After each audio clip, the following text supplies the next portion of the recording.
God was like, no, I have a whole nother journey for you. And I said, hell yeah.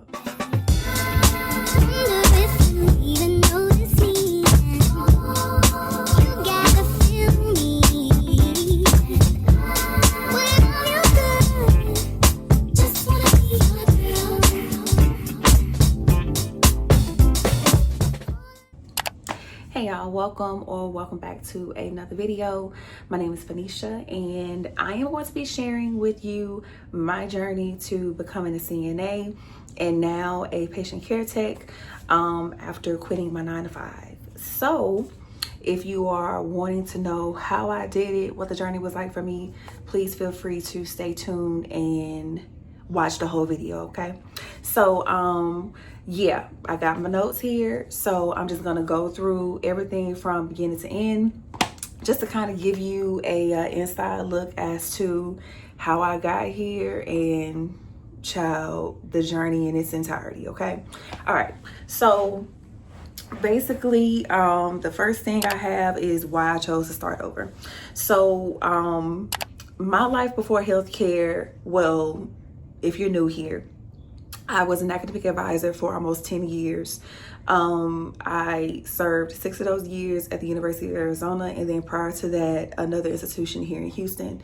And don't get me wrong, I absolutely loved being an academic advisor. I honestly feel like I would still love the job, but I was so burned out from it. I really was.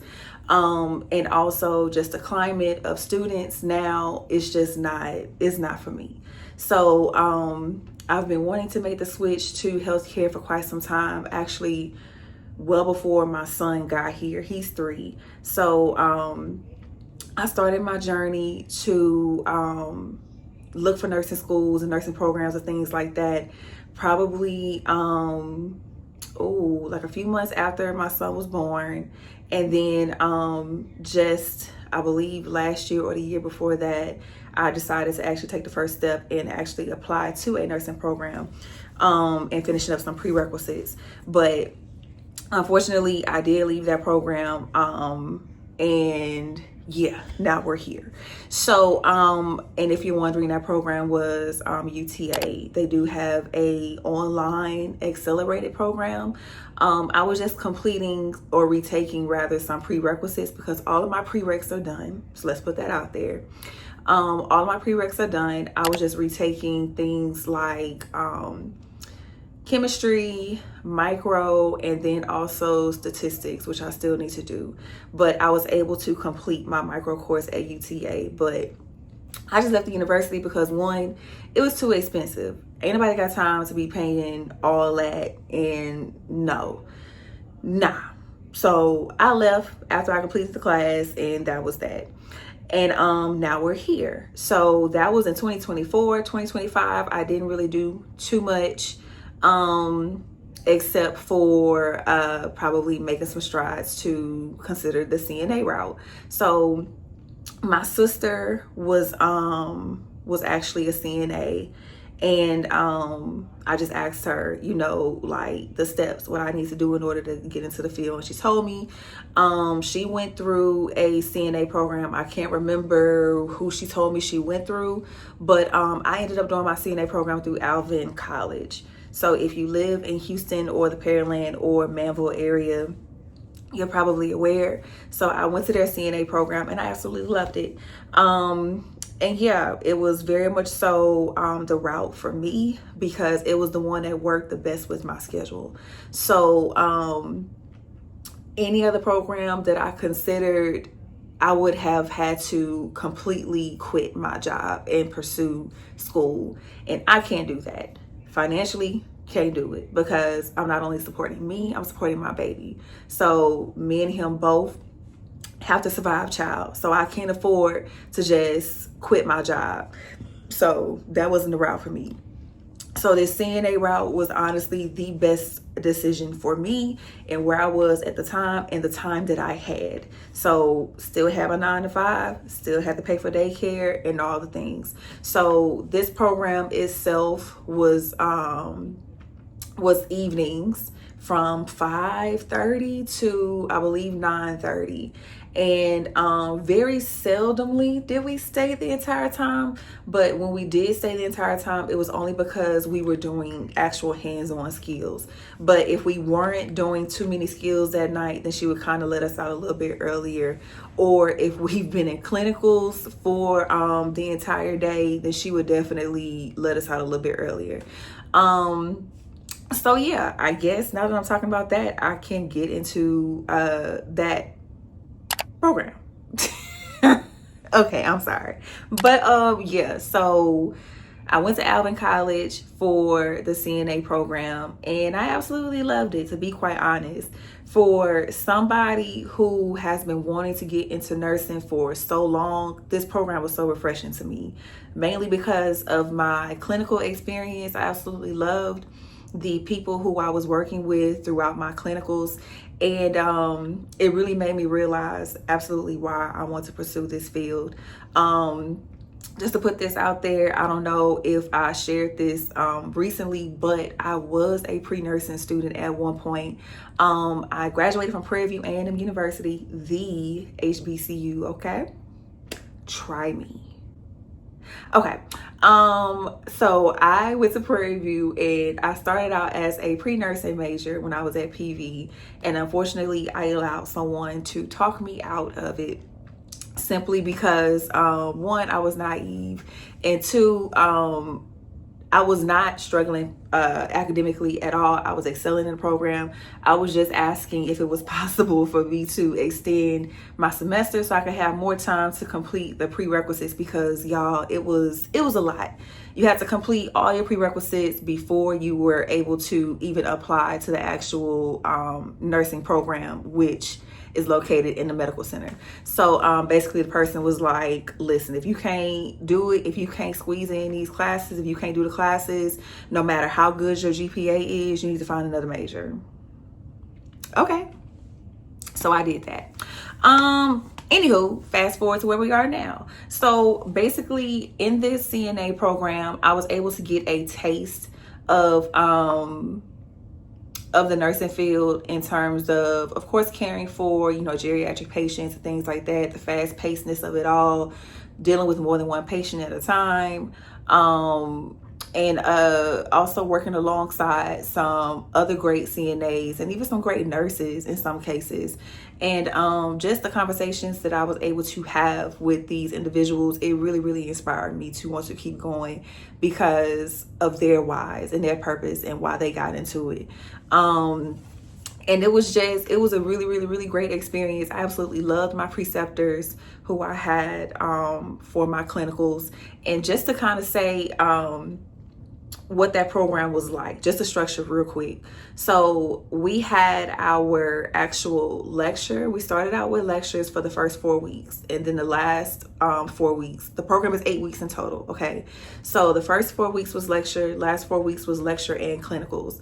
Now, we were the very first cohort that had the opportunity to actually choose when we could do our clinicals. So we had this app that we had on our phone where we can clock in and out.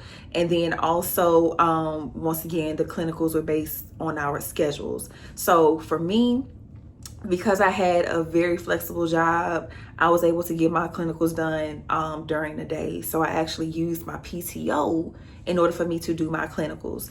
I had 2 12s and I had 3 8-hour shifts.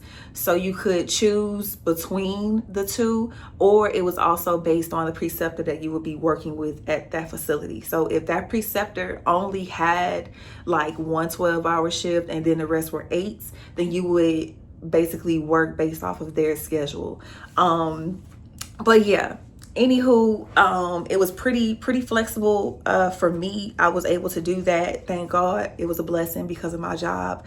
So I was able once again to use that PTO and get those clinicals done. So I did 2 12s and 3 8s. And once again, I absolutely loved the experience. Now, a couple of the facilities that I worked at are a little questionable. Not really gonna get into all of that, but one facility that I really, really loved, I just absolutely loved the community and the nurses and the CNAs who worked there, the staff from the cafeteria to the janitor to everybody. I loved it. And honestly, if I wasn't working for the hospital that I'm about to onboard at, I would have definitely worked at that long-term facility because I just loved it. And residents were super sweet, super chill, and yeah, I built a bond with them. So it was a great experience. I would not change that experience for the world at all. So yeah, but being a CNA, you get that hands-on experience. You get your hands dirty, literally. Even your scrubs and your shoes. So you get to see all the things and do all the things that typically an actual RN may or may not do.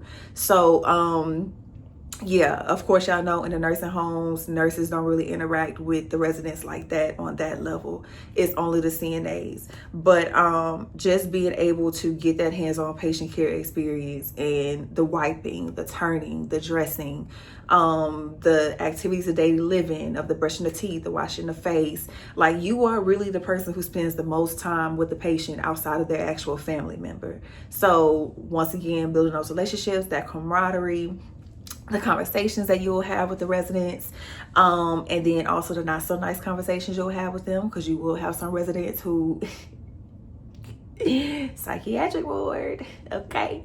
So yeah, but majority of my residents were super sweet, and yeah, I absolutely loved it. Like I said, the work that you do, yes, it is hard, yes, it is a lot, but if you have a plan or a goal to excel further than working in a long-term care facility, I would definitely say, like, don't let that stuff deter you. Don't let where you are right now be the determination for your outcome. Like for me, I knew that working at a long-term facility was just not for me. Even though I loved doing it at that point, I knew I wanted to move forward and do something else, which is why after I finished my program, I was definitely I was applying for jobs while I was in my program, okay? Because there are some places who will hire you if you are currently working on your license, if you have your license, if you are currently enrolled in nursing school in general, and then also if you have your basic life certification, so CPR, so things like that. So reading that job description and making sure that you understand what they're looking for, because like I said, a lot of jobs don't really require much, but some do.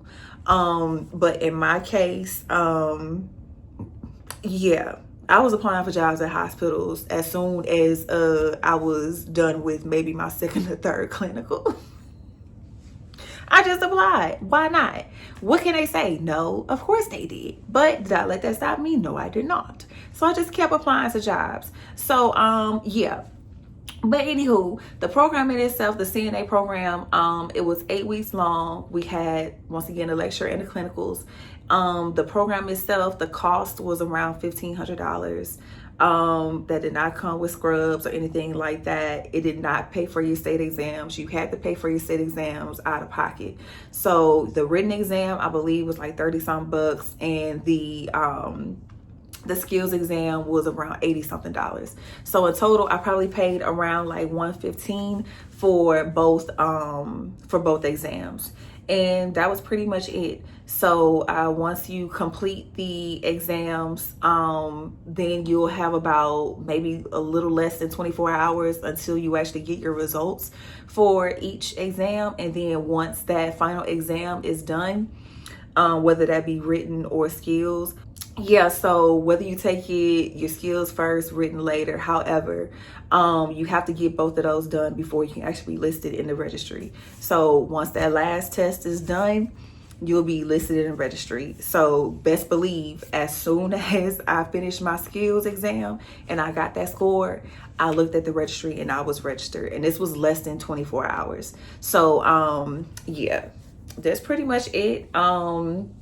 that CNA program, like I said, if anybody's interested, I highly recommend Alvin College. They are exceptional when it comes to their CNA and even their nursing program.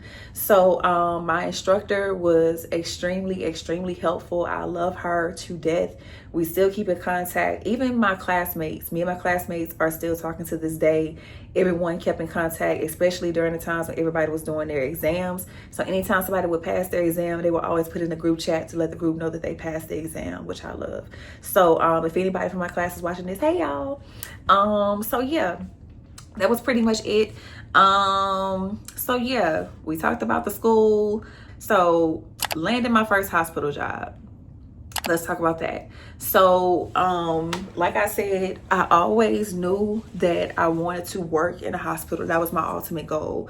I know I didn't just want to stay working at a long-term care facility, so I reached for the stars and I applied for a hospital position. Now this position that I have right now is not the first position that I apply for. Of course, I applied to many other positions in hospitals, patient care techs, patient care associates, whatever you want to call it.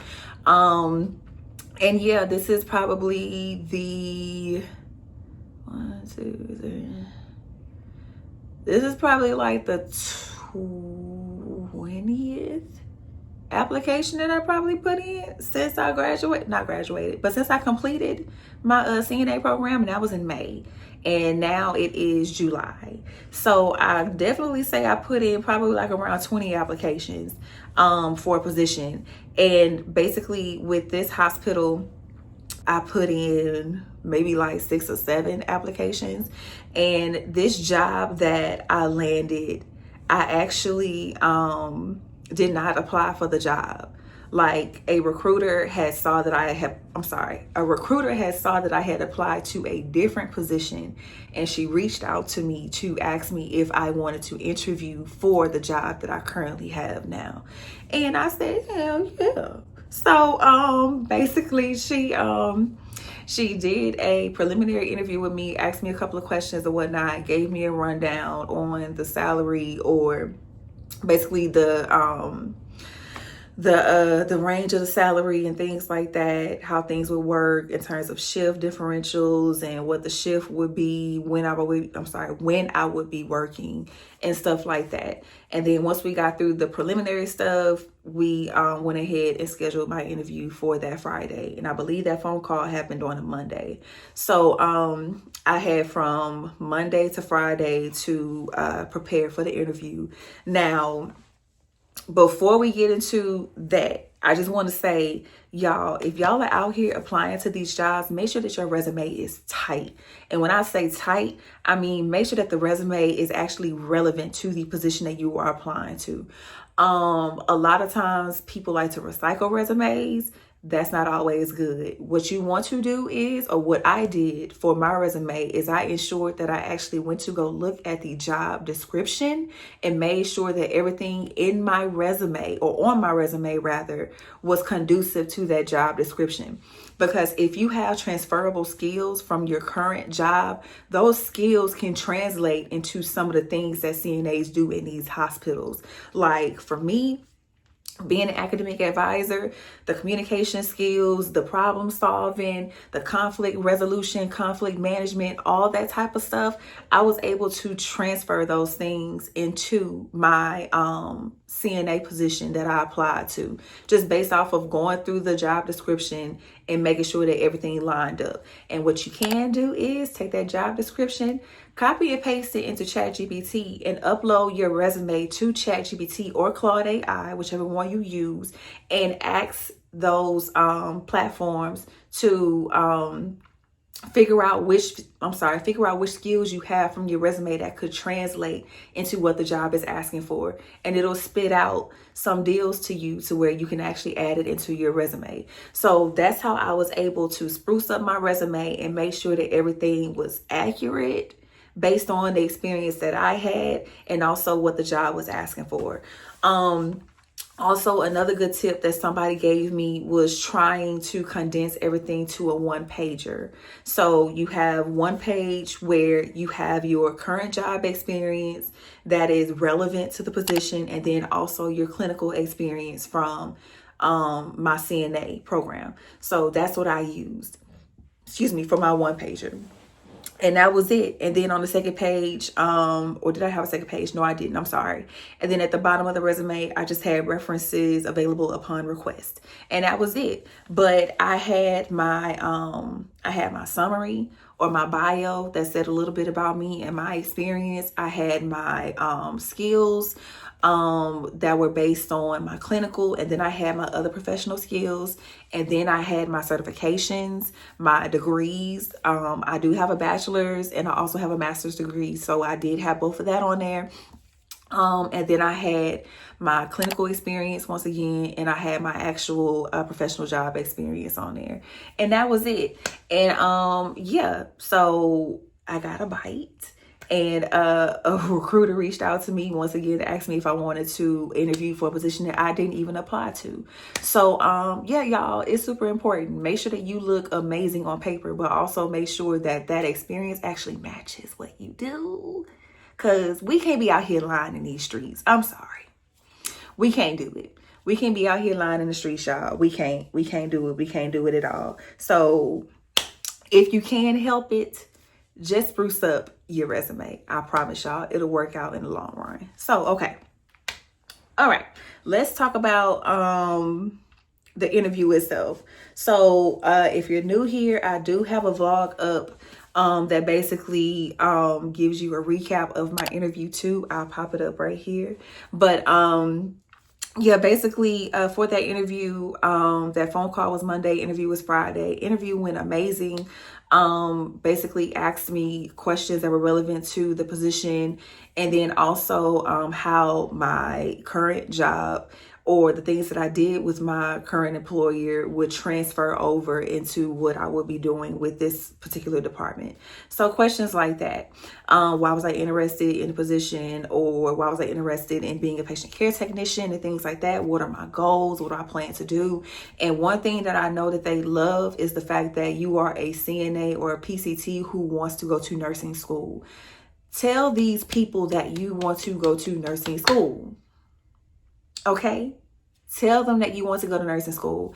And that was super important for me, because the true reason why I really wanted to work in a hospital is because I know that they offer amazing tuition reimbursement, meaning they will pay for you to go to nursing school. And I knew that me by myself, I can't afford to personally put myself through nursing school, and I can't really afford to have any other debt added to my name, because I'm already trying to get myself out of debt. Why would I add more debt? And then just thinking of the simple fact of, well, I'm about to become a nurse so I can pay it off when I get my job. I ain't got time for that. I ain't doing that. So what I did was say that I want to work in a hospital where I know that they will offer a great tuition reimbursement program that will allow me to go to nursing school. And what do you know? This job that I currently have has an amazing tuition reimbursement program, so they will pay for me to go to nursing school. And then also one of the other benefits is the fact that they cover 100% of their medical benefits for their employees. So I don't have to pay any medical insurance out of my paychecks. The only thing that would be coming out of my check would be my retirement, of course, federal, state taxes, or whatever else that stuff is. And then did I say retirement? Retirement, and what else? Dental and vision. And that's basically it. That's all that would be coming out of my paychecks. So yeah, it was a no-brainer. So when it came to like that time that I had in between that phone call and that interview, that's some of the things that I was thinking about as well. And then after the interview happened, it was probably about a week or so when I heard something back from the hospital letting me know that I did get the position. And yeah, everything was up from there. Everything started moving very quickly, very rapidly. Once I got that offer letter, I believe that was on July 3rd. I put in my resignation with my boss that following Tuesday. And yeah, I let my boss know, or my supervisor rather, that I would be leaving my previous position and going into healthcare. So, and once again, if you watched my previous vlogs, you'll see that interaction with me and my supervisor of me telling her that that I had got a job offer and that I would be leaving the team. So yep. But yeah, like this whole situation with this job and working in this hospital, y'all, literally this stuff was nothing but God. Like I can't take no credit for anything that happened with this entire process, because you couldn't tell me that when I was in my CNA program, literally 2 months later, I would be preparing to work in one of the largest hospital systems in the world. You couldn't tell me that. There's just no way. And I'm just like, yes, the way you set yourself up and the way you positioned yourself for this to happen was amazing. It was great. But also God is definitely, he's the one that had his hands all up and through here. Okay? All up and through. So I put it out there and he did the rest. And he said, here girl, go ahead. Okay? So yeah, that's pretty much it. So I received my offer, and ever since then I've been doing things to onboard for the new job. My start date is actually August 3rd. So yeah, when you all see this, the orientation is actually going to happen the following week. So yeah, because today is July 27th or 26th, one of them. So yeah, I'm sorry, July 28th, Jesus. So yeah, right now, this is currently like my first week being unemployed, kind of, sort of. Because, I mean, my last day for my previous job was this past Friday, and this is the week in which I was taking PTO. So I'm still getting paid by my previous employer by taking PTO. And they're just going to pay out the remainder of my PTO. And that's pretty much it. So, yeah, y'all. But that's really all I have. I just wanted to come on and just kind of give you all a overall insight to my journey, how I got here, why I got here, or why I decided to take this route. And the one thing that I can say is I've learned to really do things that truly work for you, because people will instill so much fear in you, and it's not even your fear, it's their own fear of things not working out for them. And I had to really learn how to block that stuff out. And I'm not even gonna lie, that statement that person said to me on that day at Prairie View when I was a pre-nursing student, that word has stuck with me all these years. And it has been 16 years since I graduated from college. I'm sorry, not college, y'all. It's been 16 years since I first stepped foot on the campus of Prairie View. I graduated in 2016. This year it'll be 10 years since I graduated. But since I since I changed my major from pre-nursing, I had transferred to another university. I spent time there, so on and so forth.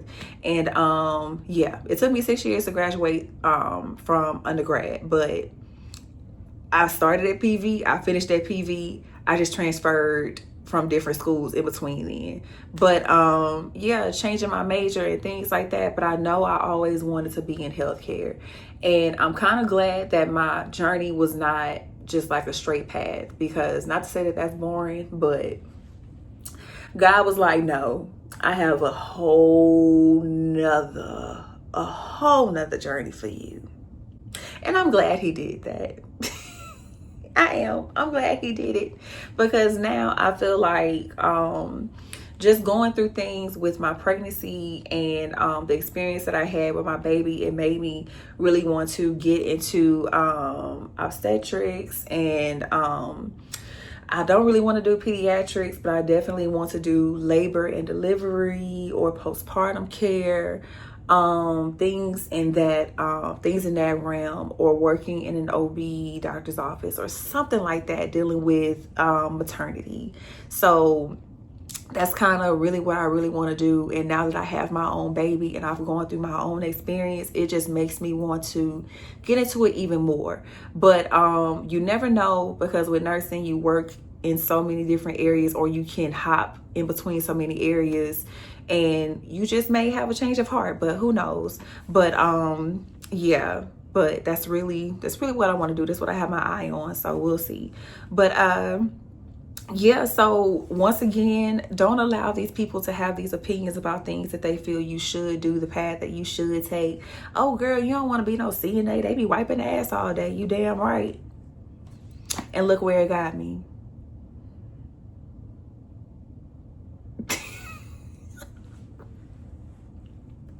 I'm just saying, listen.